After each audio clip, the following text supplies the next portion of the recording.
Boa noite, irmãos. Que alegria voltar aqui ao púlpito e encontrar como dirigente de louvor os jovens. Gosto muito do pastor Henrique, muito. Josué é meu irmão, mas prefiro os louvores dos jovens.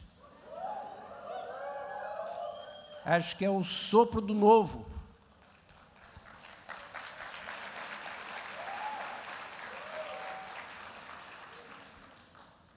É semelhante à obra do Espírito, é o sopro do novo. E gostaria que aqueles que já foram adolescentes há algum tempo participassem mais viva e intensamente do louvor, porque às vezes parece que os jovens e adolescentes cantam e os mais há mais tempo deixaram de ser jovens assistem. E isso não é uma apresentação, é uma direção de louvor. Então, se esforce para cantar junto, para louvar o Senhor nessas letras tão lindas. Queridos, eu estava ouvindo o pastor Vanderlei, agora vou fazer uma brincadeirinha aqui. Estava ouvindo o pastor Vanderlei dizer que ele era a pessoa menos provável para ter problemas cardíacos, colesterol bom, triglicerídeo bom, faz atividade física, é magrinho, elegante, não tem abdômen, não tem aquele airbag. Eu tenho uma teoria, uma filosofia, até discuto isso lá em casa às vezes, que eu acho que essa coisa da medicina está toda errada. Como tudo é revisto a cada dia, o chocolate era a pior coisa do mundo e, de repente, salva as pessoas. O ovo era um veneno, hoje o ovo é maravilhoso, coma ovo, coma ovo.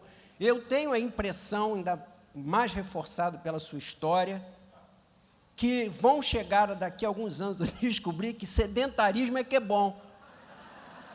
Então, eu uso isso para argumentar com as minhas filhas, elas não gostam muito. Elas me chamam, vamos pai, vamos andar, vamos correr. Eu não vou nada, eu estou bem.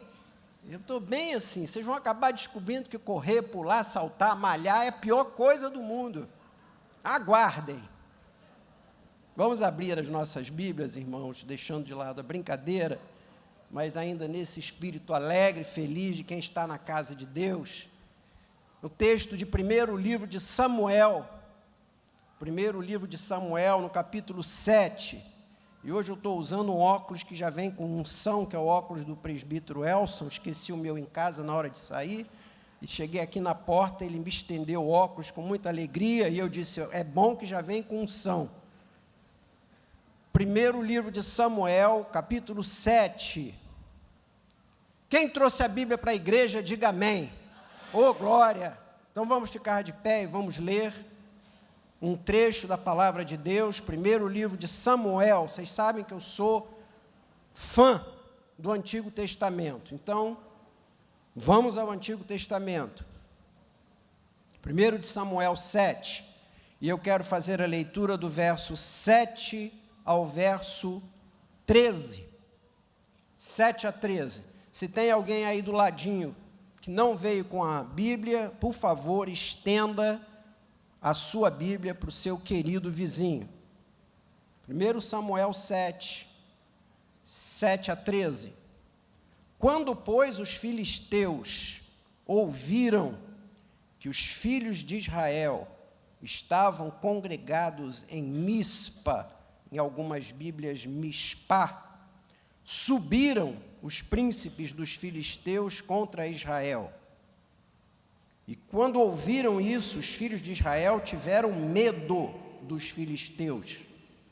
Então, disseram os filhos de Israel a Samuel, não cesses de clamar ao Senhor nosso Deus por nós, para que nos livre da mão dos filisteus. Tomou, pois, Samuel um cordeiro, que ainda mamava, e o sacrificou em holocausto ao Senhor. Clamou Samuel ao Senhor por Israel, e o Senhor lhe respondeu. E enquanto Samuel oferecia o holocausto, os filisteus chegaram à peleja contra Israel. Mas trovejou o Senhor aquele dia, com grande estampido sobre os filisteus, e os aterrou de tal modo que eles foram derrotados diante dos filhos de Israel. Saindo de Mispa, os homens de Israel perseguiram os filisteus e os derrotaram até abaixo de Bet-car. Tomou então Samuel uma pedra e a pôs entre Mispa e Sem, e lhe chamou Ebenezer, e disse: até aqui nos ajudou o Senhor. Assim, os filisteus foram abatidos e nunca mais vieram ao território de Israel, porquanto foi a mão do Senhor contra eles todos os dias de Samuel. Até aqui nos ajudou o Senhor. Pai, amado Deus, Senhor das nossas vidas, visita-nos nessa hora com graça e com unção. Que a palavra seja simples, porém profunda, clara, reveladora, que nos instrua, que nos responda, que seja relevante para as nossas vidas, e que saiamos daqui, nesta noite, com a certeza de que tivemos um encontro contigo. Em nome de Jesus. Amém. Vamos sentar, meus queridos. A mera leitura desse texto parece que apenas nos transmite a mensagem de uma luta, de uma batalha das muitas que Israel, povo de Deus, travou em todo o Antigo Testamento e obteve vitória contra aquele que poderíamos dizer ser o mais constante e fiel inimigo de Israel, os filisteus. Os filisteus são inimigos de Israel desde Abraão, Isaque, Gênesis 26, 27, 25. E só aqui no livro de Samuel, nos 2 livros de Samuel, os filisteus aparecem mais de 150 vezes. Mas eu diria que esse relato, que é histórico e é verídico, como de resto todo o relato do Antigo Testamento, não tem apenas o objetivo de nos contar uma parte da história de Israel, de nos dar uma instrução histórica da antiguidade, mas esse texto está aqui, sobretudo, para nos trazer lições de como Deus opera, como o inimigo opera, como somos de verdade, onde residem nossas fraquezas e nossas forças, quais são as verdadeiras estratégias de vitória e quais são as lições e os porquês nas nossas derrotas. Tudo isso registrado aqui nas Escrituras, como diz Paulo em Romanos 15:4, a fim de nos trazer esperança, perseverança e consolo. Essa história da guerra, da batalha de Israel contra os filisteus, verídica, é uma bela e profunda, rica lição para as nossas vidas, porque semelhantemente a Israel, nós também somos povo de Deus. E semelhantemente a Israel, vivemos igualmente em guerra. Nossa vida é uma vida de constante guerra. Nós andamos, trabalhamos, estudamos, escolhemos, decidimos, namoramos, casamos, formamos família, estabelecemos sonhos, prioridades, continuamente num palco de conflitos. E por isso a Bíblia, o tempo todo, nos incentiva a estarmos prontos e preparados, vigilantes e armados, vestidos com armadura, porque o nosso inimigo, o diabo, anda ao derredor querendo nos tragar. Acho interessante nesse verso 7, e você vai deixar a Bíblia aberta em todo o tempo, porque essa é uma mensagem expositiva, onde nós vamos analisar versículo por versículo. Não feche a Bíblia. O verso 7 nos surpreende de uma certa forma, quando nos conta que os filisteus, sabendo que Israel estava ali por perto, na chamada cidade Mispa, decidiram avançar contra a guerra contra eles, e diz a palavra, Israel teve medo. E quando Israel teve medo, correu atrás do pastor e disse: pastor Samuel, por favor, por amor de Deus, ora por nós, intercede por nós, estamos no sufoco. E assim tem sido muitas vezes para muitos de nós, quando corremos para o telefone, ou corremos para a igreja, corremos para o pastor, para um irmão, para uma irmã, e dizemos: ora por mim que o negócio apertou para mim, estou no estreito, estou no aperto, ora porque eu estou no sufoco. Eles achavam que a situação ali era terrível. E a pergunta que logo me veio quando eu li esse texto é: será que Israel tinha razão para estar tão assustado, tão inseguro, com tanto medo assim dos filisteus, que de uma certa forma é um povo, ou uma reunião de 5 cidades, 5 principados, tão pequenininho? Tinha razão para eles estarem assim com tanto medo, sendo Israel um povo de tanta vitória, de tanta história de milagres, sinais, de prodígios? E a resposta imediata é sim, tinham razão sim. Sabe por quê? Porque as últimas 2 batalhas de Israel contra os filisteus, eles foram fragorosa e vergonhosamente derrotados. E agora ainda estavam debaixo da opressão e do domínio dos filisteus. Capítulo 4,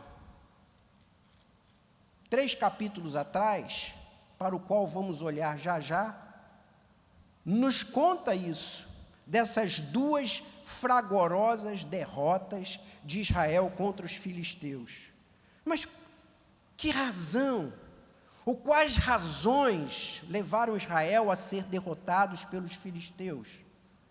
E quando olhamos para o capítulo 4, que conta a história das 2 derrotas, já que no capítulo 7, que acabamos de ler, conta a história da vitória, nessa noite eu quero falar para os irmãos, junto com a palavra de Deus, sobre as razões das derrotas e das vitórias.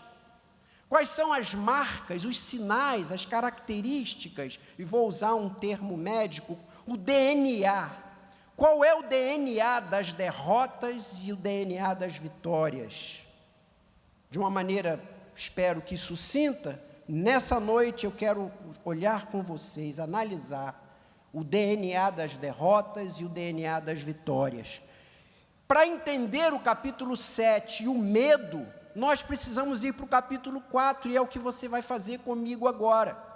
O capítulo 4 conta das derrotas, das características e dos sinais, das marcas que levaram Israel a ser derrotado pelos filisteus e terem agora tanto medo e estarem debaixo desse cativeiro.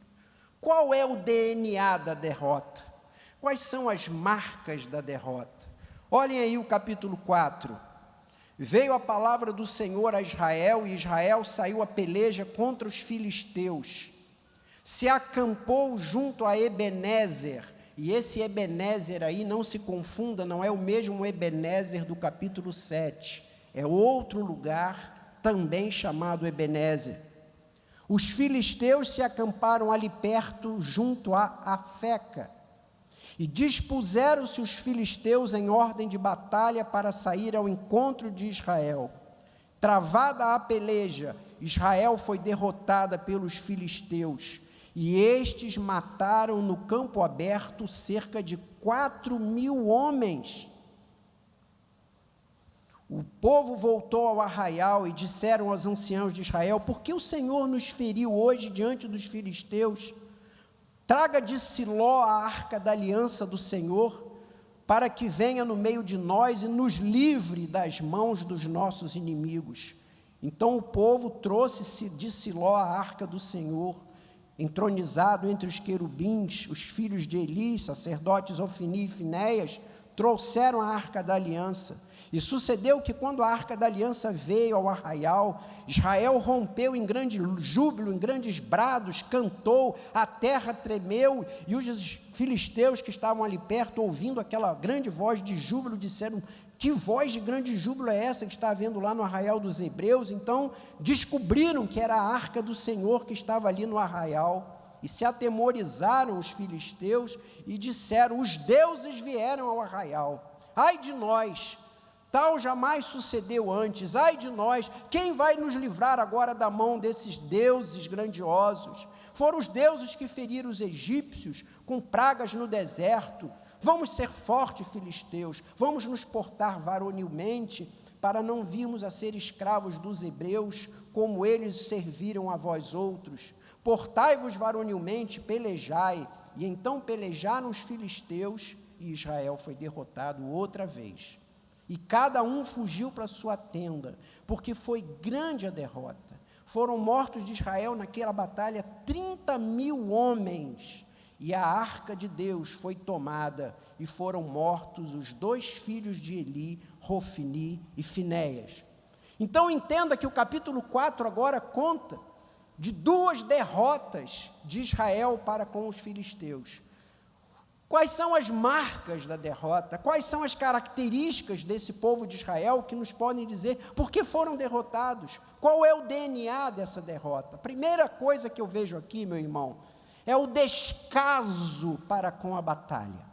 Primeiro sinal, primeira marca é o descaso para com a batalha. Olhem aí o verso 1 e o verso 2a. Assim que a palavra do Senhor veio por meio de Samuel a Israel, dizendo para sair a peleja, Israel saiu a peleja contra os filisteus e se acampou junto a Ebenezer. Dispuseram-se os filisteus e se acamparam junto a Afeca. Israel, é verdade, até aqui, tinha uma história de N batalhas, N vitórias, eram muitas batalhas, a maioria delas vencida, graças a Deus. E nesse momento, de uma maneira não muito clara no texto, por meio de Samuel, o Senhor avisa, ou adverte, ou envia, fala de uma guerra iminente. O texto não é muito claro, o texto apenas diz, de maneira muito sucinta e imediata, que assim que Israel soube, advertido por Deus, da batalha contra os filisteus, diz: saiu Israel para a batalha. Tudo pode parecer muito simples, se não fosse a frase seguinte do capítulo 2a, onde no mesmo texto, escrito pelo mesmo escritor, ele usa palavras e expressões muito mais fortes e enfáticas para falar do comportamento, da atitude dos filisteus, como encararam a batalha. Dispuseram-se os filisteus em ordem para a batalha, que no hebraico essas palavras significam que os filisteus organizaram-se, houve uma avaliação, é o sentido da palavra que aí está usado como dispuseram-se e puseram-se em ordem, houve uma avaliação, eles estimaram, prepararam-se, proveram, são as palavras que estão no hebraico aí envolvidas, de maneira que é muito clara e distinta a maneira de encarar a batalha, de se preparar para a batalha.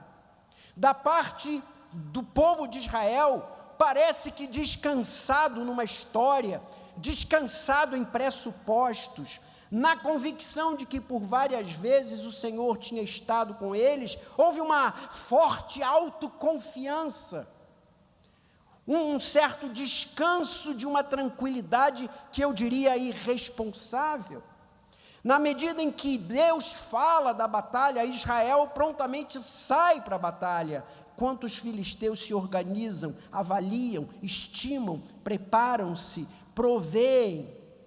Parece que Israel não considerou, não pensou, não se preparou, não levou a sério. E essa é a primeira marca do DNA de uma derrota. Nós não podemos criticar os judeus, não podemos criticar o povo de Israel por essa atitude. Muitas vezes nós também estamos vivendo assim. Todo o Antigo Testamento conta da caminhada do povo de Deus, com muitas promessas, mas todas elas sempre alcançadas sob muitas batalhas. Será que você, ao ler o Antigo Testamento, nunca se perguntou por que o Antigo Testamento é um relato contínuo de batalhas do povo de Israel? Você nunca se perguntou por que todo o Antigo Testamento relata, às vezes com detalhes mínimos, das lutas emboscadas, das guerras e das batalhas? Por que tanto espaço no Antigo Testamento para falar das batalhas do povo de Deus? Meu querido, isso aí é didático, isto é revelação de Deus. Novo Testamento abre onde os evangelhos dizem que os discípulos de Deus encontrariam resistência e seriam perseguidos.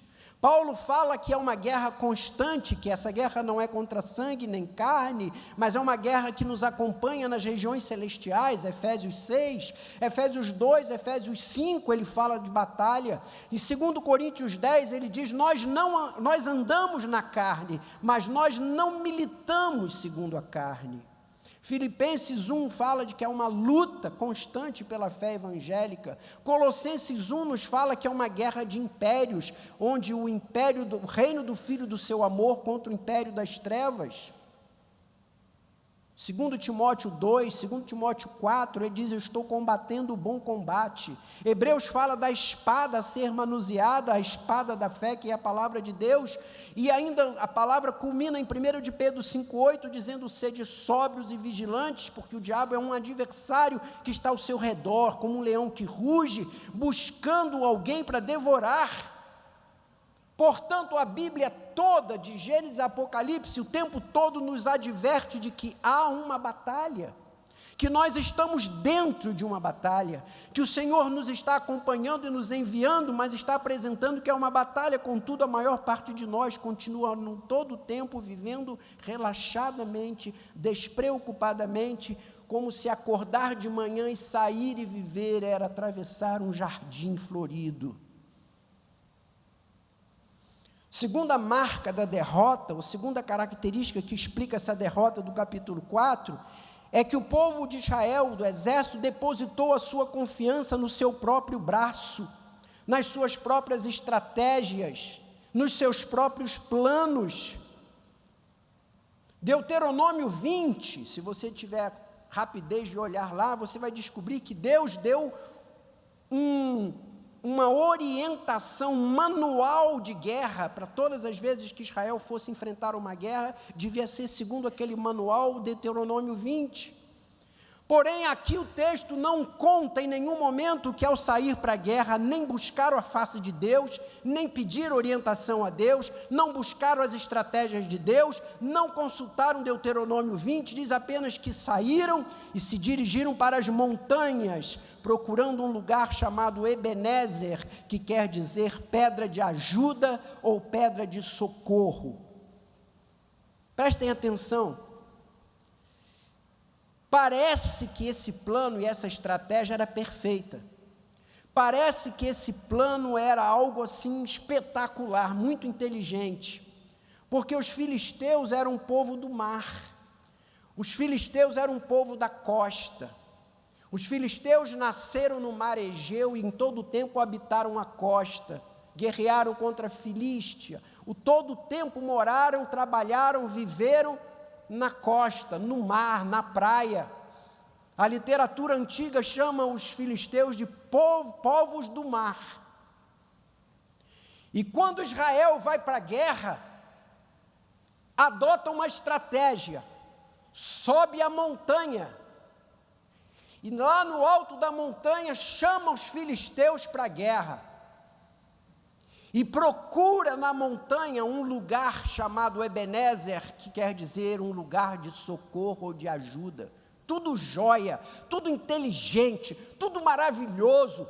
Olha, inteligência pura de guerra, ambiente hostil, palco desagradável e inadequado para um povo costeiro, guerrear na montanha. E ainda ancorados e amparados por Ebenezer, levaram a guerra para as montanhas, um terreno desconfortável. Tudo bom, tudo certo, tudo perfeito. Pena que falharam num detalhe, um pequeno detalhe. Não consultaram a Deus. E porque não consultaram a Deus, não descobriram que aquela não era a estratégia de Deus.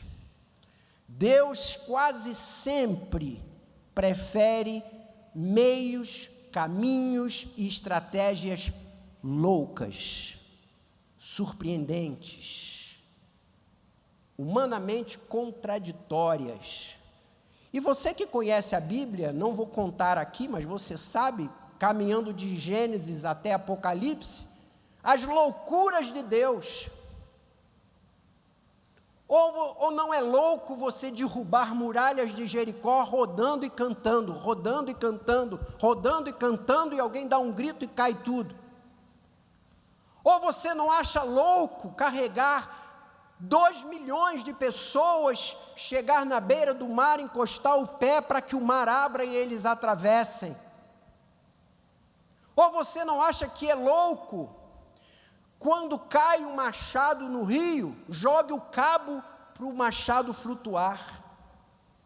E eu não vou me estender aqui, porque eu poderia estar a noite toda contando as loucuras estratégicas de Deus no Antigo Testamento. Irmãos, resultado desse combate, 4.000 homens foram derrotados. Guarde uma coisa, meu querido, a luta que vivemos todo dia, essa luta contra o nosso inimigo no dia a dia, na nossa intimidade, na nossa casa, no nosso trabalho, na nossa família, no nosso casamento, na nossa faculdade, essa luta vem de longe, essa luta vem do alto, essa luta vem do Éden, aliás, vem de antes do Éden. O nosso inimigo vem do alto. Paulo diz que ele habita as regiões celestiais. Nosso inimigo é extremamente forte e sábio, não o menosprezemos. Todas as vezes que quisermos enfrentar o nosso inimigo com o nosso braço, com a nossa inteligência, ou com a nossa estratégia, por mais brilhante que ela seja, seremos derrotados. Terceiro sinal, terceira marca da derrota, do DNA da derrota, é que eles descansaram no aparente, no superficial, confiaram no religioso, no mágico, no místico, como se aquilo fosse resolver o problema deles. E agora eu quero sua atenção no que eu vou falar. Preste muito atenção. Quando tudo deu errado, quando eles perderam essa batalha para eles, surpreendentemente, eles saíram envergonhados e disseram: não sei o que houve, o que aconteceu, o que deu errado. E alguém disse assim: mas nós somos povo de Deus. Então alguém brilhantemente lembrou-se da história, lembrou-se de Josué capítulo 3, lembrou-se de Josué capítulo 6, onde diante de lutas e dificuldades, diante da batalha, o Senhor instrui dizendo: ponha a arca da aliança na frente. Josué capítulo 3, eles vão entrar na terra da promessa e o rio Jordão está cheio, caudaloso, semelhantemente ao atravessar do mar. Então o Senhor instrui Josué e diz: pegue os sacerdotes, que eles segurem a arca da aliança, E quando pisarem na beira do rio com a arca da aliança, o rio vai se abrir e eles vão passar. E foi o que aconteceu.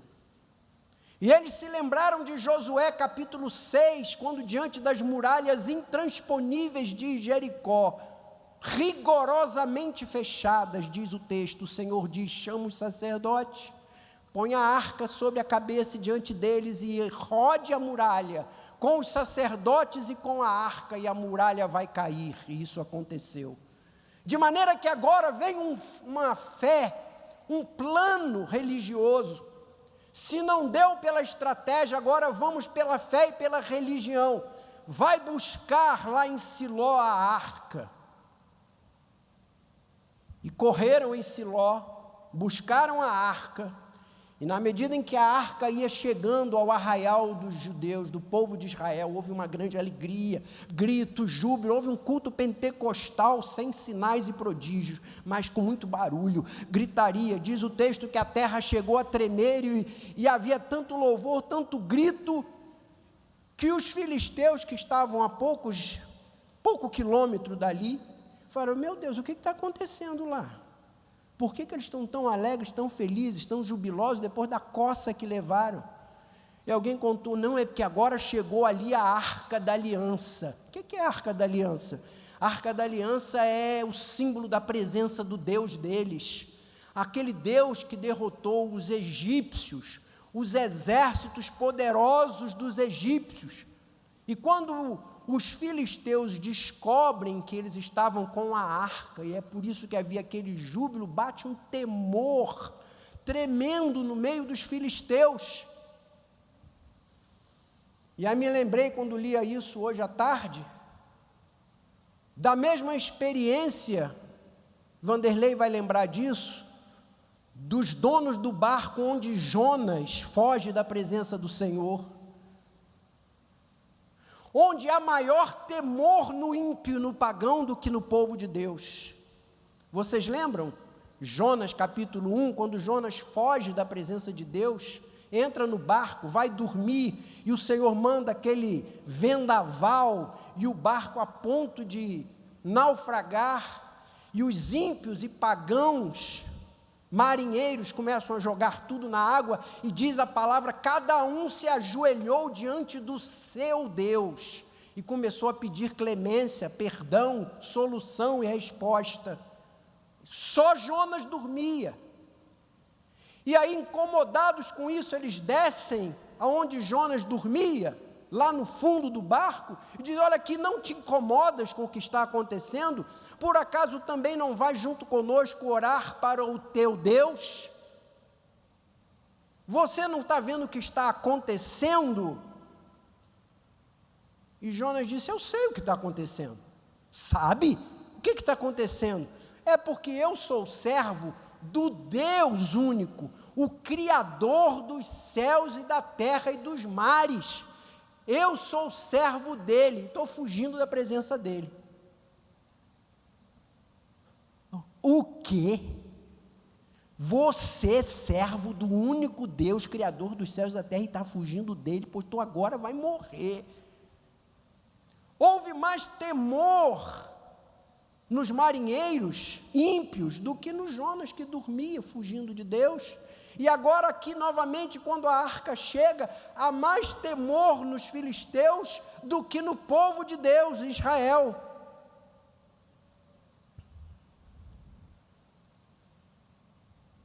E a arca vem, eles descem para a batalha novamente, e o resultado está aí no verso 10. Pelejaram, Israel foi derrotado, cada um fugiu para sua tenda, e a derrota foi maior ainda. 30.000 homens foram mortos de Israel. O que deu errado dessa vez, irmãos? O que deu errado é que nas experiências anteriores de Josué 3 e Josué 6, quem ordenou a arca à frente foi o Senhor. Quem instruiu sobre colocar a arca à frente foi o Senhor, porque havia comprometimento, quebrantamento, santificação e santidade. Se você ler Josué 3:5, vocês vão ver que antes da arca sair, Josué diz: santificai-vos, porque o Senhor fará maravilhas adiante de vós. Agora, a arca estava ali como um amuleto, num relacionamento superficial, mecânico, mágico, místico, porém totalmente vazio de significados. Meu querido, preste atenção numa coisa. Nossas repetições evangélicas são muitas vezes uma armadilha. Muitas vezes nossos ritos e símbolos repetidos de maneira superficial nos pregam peças. Crente que abre a Bíblia na sala para abençoar a sala. Crente que deixa a Bíblia aberta no quarto para abençoar e dormir bem. Crente que bota a Bíblia no porta-luvas para o carro não bater nem ser roubado. Vir à igreja nos cultos com a simples presença física, mas a alma e o espírito longe daqui. Fechar os olhos nas orações, a boca diz amém, mas o coração nem sabe o que está dizendo. Cantar hinos de boca sem nem entender o que está cantando. Ouvir as mensagens pregadas do púlpito sem verdadeiramente escutá-las. São amuletos que parecem que nos satisfazem, geram confiança, parece que saímos daqui para a batalha do dia a dia, vazios, mas confiantes, achando que tivemos verdadeiro encontro com Deus e em fé tivemos relacionamento profundo com o Senhor.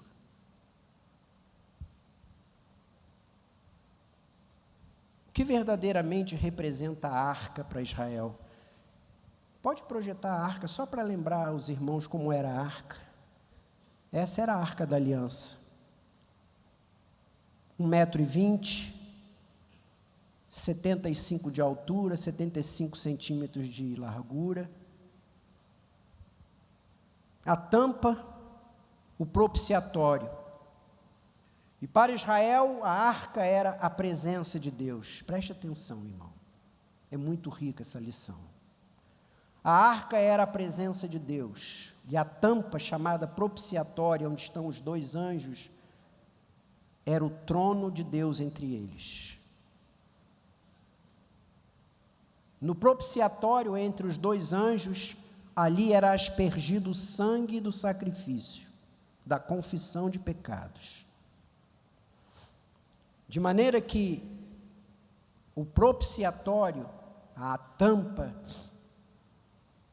era a glória e a presença de Deus. Preste atenção nisso. Por isso, entrar na presença da arca, olhar para o propiciatório, era entrar em temor na presença de Deus, com reverência, adoração, comunhão só possível pelo sangue aspergido do sacrifício do Cordeiro. E o que estava por baixo da tampa, dentro da arca? 3 coisas. As tábuas da lei, os 10 mandamentos. A palavra de Deus, a voz de Deus, que ele queria ser ouvido, não apenas contemplado, implicando em que dali diante desta arca houvesse alguém que saísse em obediência e fidelidade. Ali dentro estava o maná, pão do céu, simbolizando que esse Deus provê, cuida, a fim de gerar naquele que está diante da arca confiança, certeza de proteção, descanso na alma. E a terceira coisa que está dentro da arca a vara de Arão, no momento de confusão, de falta de direção no povo de Deus, Deus confirmou a unção espiritual de Arão. Portanto, a vara de Arão significa direção, unção, soberania, senhorio. Pode apagar, querida. Como eu vejo isso na igreja hoje? Vejo tudo de uma maneira completa. A arca da aliança é andar com Deus, mas é relacionar-se com Ele verdadeiramente. É ter comunhão com Ele e entrar na sua presença por meio de Cristo, como Paulo disse, o nosso sacrifício. Por meio de Cristo, nossa propiciação, entramos na presença de Cristo.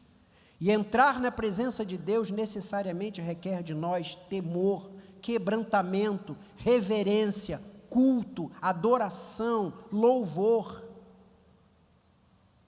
E quando entramos na presença de Deus, Ele nos traz a sua palavra, lida ou ministrada. E o que Deus espera de nós é ouvir e obedecer.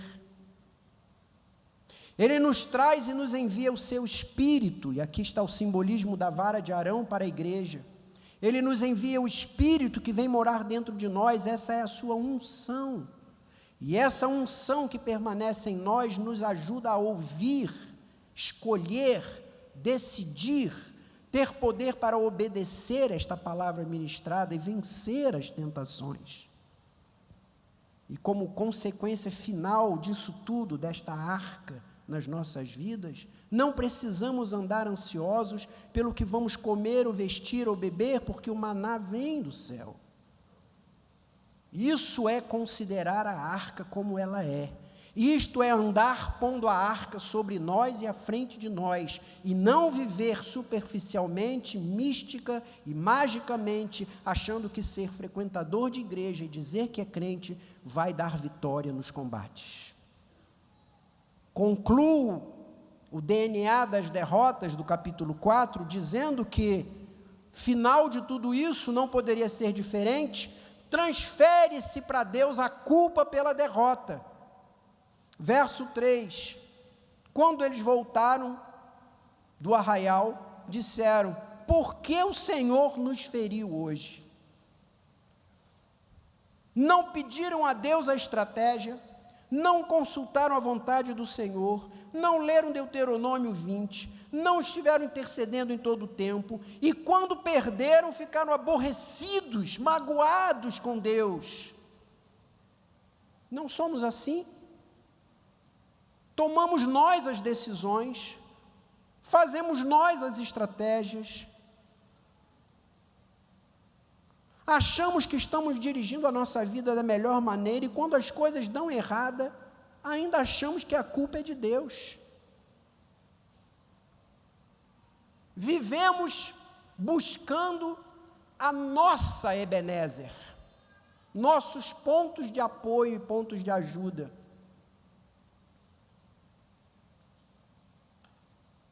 Por que nos aborrecemos tanto contra Deus, se vivemos quase que paralelamente a Ele, mesmo nos chamando de povo de Deus, e achando que vivemos com a arca sobre nós?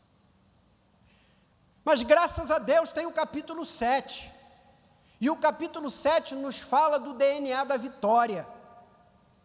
21 anos depois, eles vencem os filisteus. Se você em casa ler do capítulo 4 ao capítulo 7, vai descobrir que passaram-se 21 anos assim, nessa opressão. E depois de 21 anos, eles decidiram sacudir de sobre os seus ombros a opressão dos filisteus. E muda tudo. E adota um novo comportamento. Há aqui novas marcas, novas características que eu vou chamar de o DNA da vitória. Vamos lá para o capítulo 7, que é o texto de hoje à noite. Quais são as marcas, os sinais que acompanham a vitória? Primeiro sinal, consagração. primeiro sinal é consagração. Capítulo 7, verso 3 e 4, que foi um texto anterior que eu não li, mas você vai olhar para ele agora. Samuel disse a Israel: se é de todo o coração que vocês estão agora se voltando a Deus, tirai do meio de vós deuses estranhos, tirem os astarotes, preparai o coração para o Senhor, servi só a Ele, Ele vai vos livrar da mão dos filisteus. Então os filhos de Israel tiraram do meio de si, de dentro de si, Baalins e Astarotes, e serviram só ao Senhor. Primeira marca, o primeiro sinal, a primeira característica de quem quer vitória é consagração ao Senhor. Meu querido, meu irmão, essa palavra, tirai do vosso meio Astarotes e Baalins, é dada ao povo de Deus. Preste atenção numa coisa: Israel era o único povo teocêntrico de um Deus único. O único povo monoteísta era Israel, de um Deus que não queria de si imagens, queria fidelidade, dedicação, exclusividade, coração, alma, serviço, mas não queria imagens para adorar. Mas eles o tempo todo andam por Canaã, Mesopotâmia, por onde o povo de Deus anda, ele anda no meio de gente politeísta, com deuses para tudo. Baal quer dizer Deus Senhor poderoso, Deus trovão poderoso. E os Baalins eram os deuses senhores das mais diversas atividades, serviços e acontecimentos.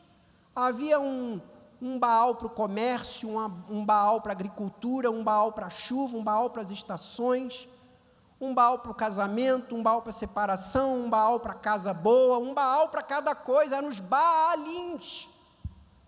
E por onde o povo de Deus, monoteísta, sem figura, sem imagem, andava, tinha o desejo de ser igual a todos à minha volta.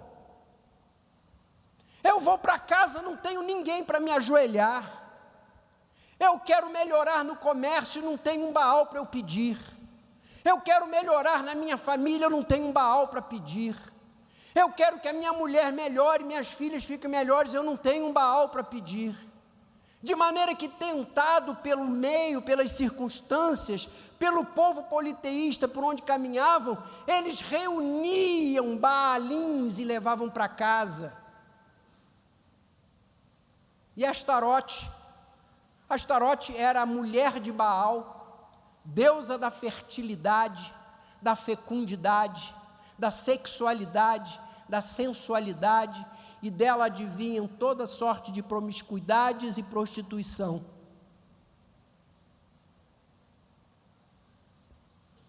Tirai do vosso meio, se querem o Senhor, primeiro mandamento: não terás ninguém, nenhum outro Deus, nenhuma imagem diante de mim, eu sou o único Deus.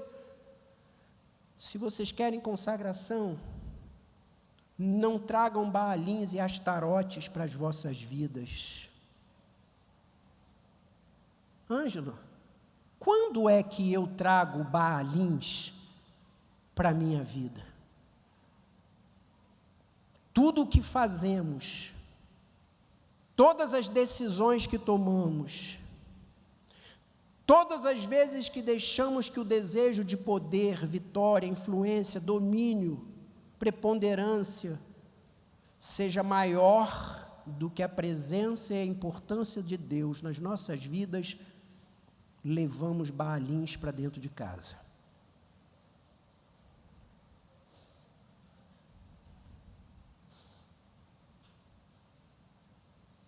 E o que dizer de Astarote?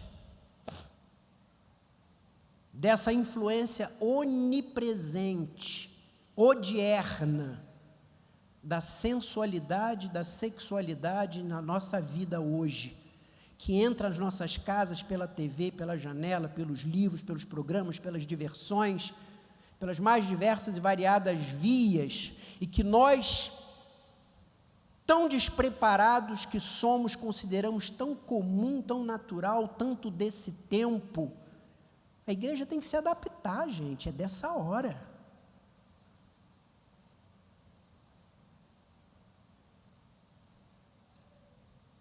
Não há consagração sem que haja ruptura, perda, separação.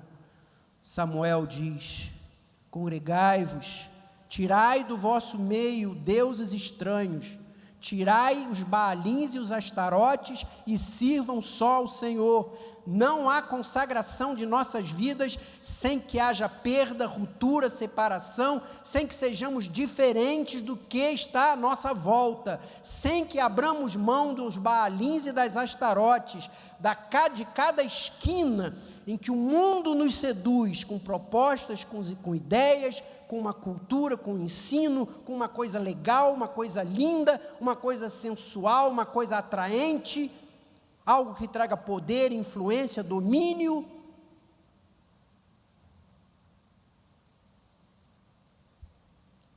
Não terás outros deuses diante de mim. Segundo sinal, já vou terminar. Segunda marca, segundo DNA da vitória é verso 5 e verso 6, do capítulo 7, vigilância e oração.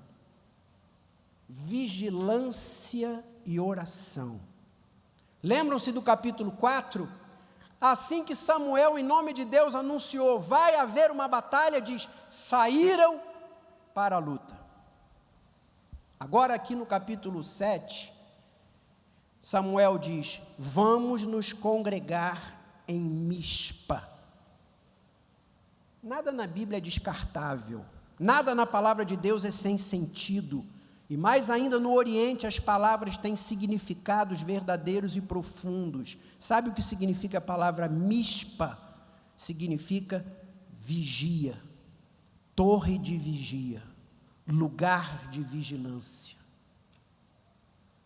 Se você quer ir para a batalha, se você sabe que vai acordar amanhã de manhã, vai para o colégio, vai para a escola, vai para a universidade, vai para o trabalho, vai para o departamento, vai para onde você for e sabe que vai ter conflito, começa o dia indo para Mispa, oração e vigilância.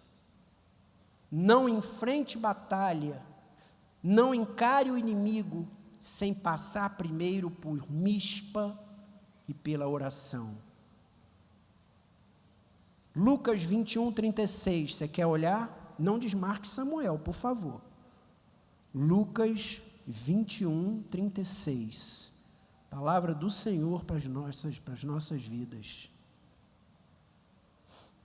Vigiai, pois, em todo o tempo, orando, para que possais escapar de todas estas coisas que vão suceder e permanecer de pé na presença do Filho do Homem.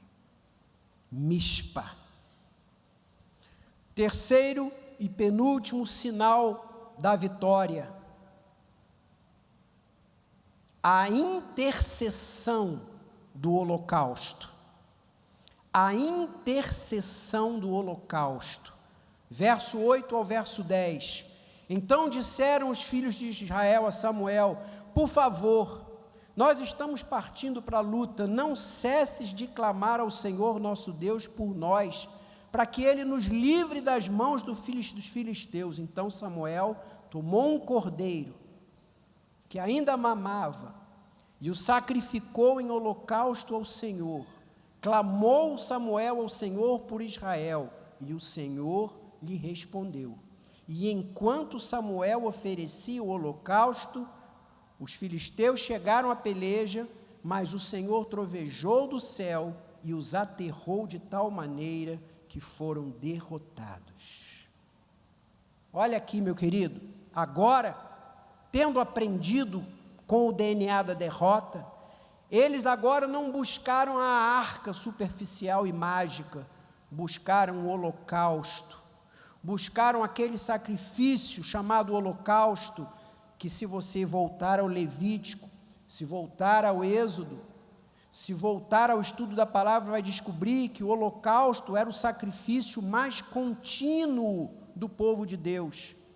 Era o sacrifício de confissão de pecados, era o sacrifício único, onde o animal era entregue totalmente e era queimado totalmente até chegar às cinzas.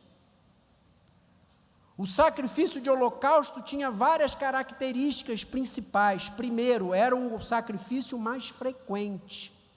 Segundo, era o sacrifício de confissão de pecado e de consagração.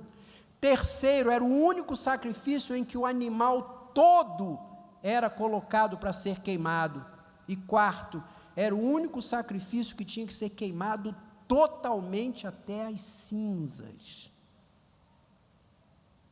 Agora não eram mais místicos, mágicos, superficiais.